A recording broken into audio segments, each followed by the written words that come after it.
The sun beats down on Moab, where Naomi embraces Ruth and Orpah, her face a canvas of sorrow. Naomi speaks, her voice cracking with emotion. Return to your mother's homes. May the Lord grant that you find rest in the house of another husband. Ruth stands firm, her voice ringing with unwavering conviction. Naomi gazes at Ruth, a mixture of wonder and deep gratitude shining in her eyes. Ruth declares, "Don't urge me to leave you. Where you go, I will go. Where you stay, I will stay.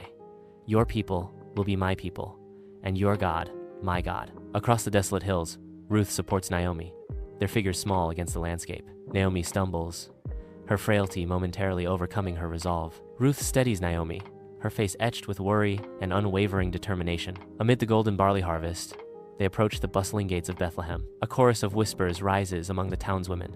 "Is this Naomi?" Naomi's voice cuts through the air, heavy with sorrow. "Don't call me Naomi. Call me Mara, for the Almighty has made my life very bitter." Ruth stands beside her, a silent guardian, her presence a fortress of unwavering support. Under the relentless sun, Ruth moves through the barley field, gathering fallen grain with unwavering determination. Boaz enters the field, his presence commanding yet kind as he greets his workers. His gaze settles upon Ruth, a question forming as he asks, "Who is that young woman?" Under the relentless sun, golden barley fields stretch out, promising abundance. Ruth kneels humbly as Boaz approaches. The foreman watches with respect. The foreman says, "She is the Moabitess who came back with Naomi. She asked to glean and has worked without rest since morning." Boaz says, "Listen, my daughter, stay in my fields with my servant girls. I have told the men not to touch you. When you are thirsty, drink from the water jars they have filled." Ruth's eyes widen with shock as she beholds Boaz amidst the golden barley. Incredulous, Ruth asks, "Why have I found such favor in your eyes that you notice me a foreigner?" Boaz responds with gentle admiration. "I've heard all about how you left your father and mother and homeland to come to a people you did not know." Boaz finishes with a blessing.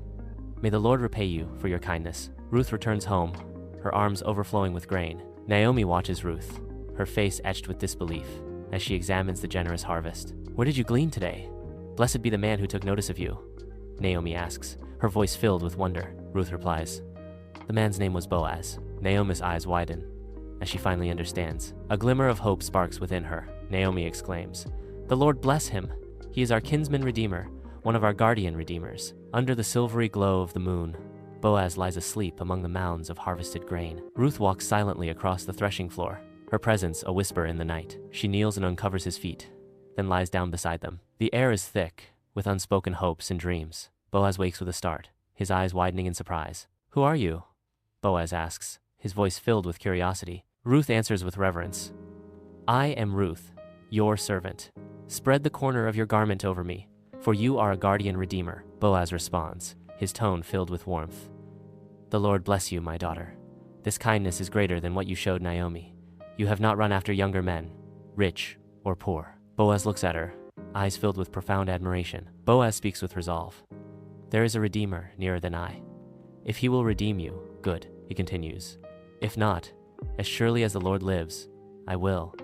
Stay here until morning." Boaz sits among the elders, his voice resonant as he addresses the crowd. "Naomi is selling the land that belonged to Elimelech," Boaz declares, his words carrying the weight of tradition. "If you will redeem it, do so.